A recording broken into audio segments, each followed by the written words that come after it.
Hi all, welcome back to my channel. Perfect Mangaluru బోండాలు for tea time snack అండి. Tea టైంకి ఈ బోండాలు పెట్టుకొని అబ్బా, మన తిరుపతి సైడ్ చేసే టమోటా కారం తిన్నామంటే ఇంకా తిరిగే ఉండదు. చాలా అంటే చాలా టేస్టీగా ఉంటాయి. తప్పకుండా ఒకసారి ట్రై చేయండి. నేను ఇప్పుడైతే ప్రాసెస్ చెప్పేస్తున్నాను. ఇక్కడ నేను మిగిలిపోయిన దోశ బ్యాటర్ తీసుకున్నాను. నా దగ్గర కొంచెం దోశ పిండి ఉన్నింది, దాన్ని తీసుకున్నాను. లేదంటే 1 కప్పు బియ్యం పిండి తీసుకోండి. దీంట్లోకి నేను 1 కప్పు మైదా పిండి వేసుకుంటున్నా.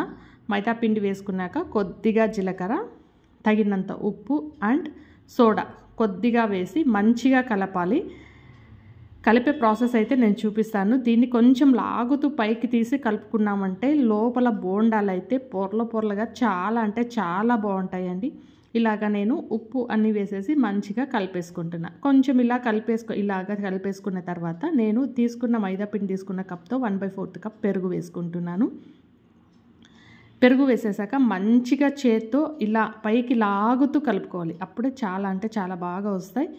మంచిగా కలిపేసుకొని నేను ఇక్కడ ప్లేట్ మూతి పెట్టి నేను ఆఫ్టర్నూన్ కలిపి పెట్టా. ఈవినింగ్ స్నాక్స్ కోసం ఒక 2-3 అవర్స్ రెస్ట్ ఇచ్చామంటే మంచిగా పులుస్తుంది పిండి అనేది. పులిచాక ఇక్కడ నేను ఇప్పుడు ఆనియన్స్ వేసుకుంటున్నా. ఆనియన్స్ ఒక 3 గ్రీన్ చిల్లీస్, కొత్తిమీర వేసుకొని మంచిగా మళ్ళీ కలుపుకోవాలి. మన బోండా కన్సిస్టెన్సీ రావాలి. ఒకవేళ లూజ్ అయితే ఇంకొద్దిగా మైదా వేసుకోండి. నేను కలర్ కోసం పసుపు కూడా వేసుకుంటున్నా. పసుపు వేసి మంచిగా కలిపేసుకొని ఇది కలిపేటప్పుడే మనం ఆయిల్ స్టవ్ మీద పెట్టేసుకోండి. ఆయిల్ అయితే మంచిగా కాగాలి. ఇలాగ కొంచెం పిండి ఫస్ట్ వేసి చూడండి. ఇది వేసిన వెంటనే ఇలా పైకి వచ్చిందంటే మనకి ఆయిల్ మంచిగా కాగింది అనేసి అర్థం. ఇప్పుడు నేను చిన్న చిన్నగా బోండాల్లాగా వేసేసుకుంటున్నా. ఇవి కిందకు వేస్తేనే పట్టుమని పైకి వస్తాయి అండ్ బాగా పొంగుతాయి కూడా. చాలా అంటే చాలా టేస్టీగా ఉంటాయి కూడా. ఒకసారి తప్పకుండా ఇలా ట్రై చేయండి. ఇలాంటి సింపుల్ రెసిపీస్ కోసం అయితే నా ఛానల్ని సబ్స్క్రైబ్ చేసుకోండి. ఇలా వేసేసుకొని సాయంత్రం ఇంట్లో వాళ్ళకి పెట్టారంటే అస్సలు ఎంత హ్యాపీగా తినేస్తారో. ఇవే పొట్ట నిండా తినేస్తారు, అంత బాగుంటాయి.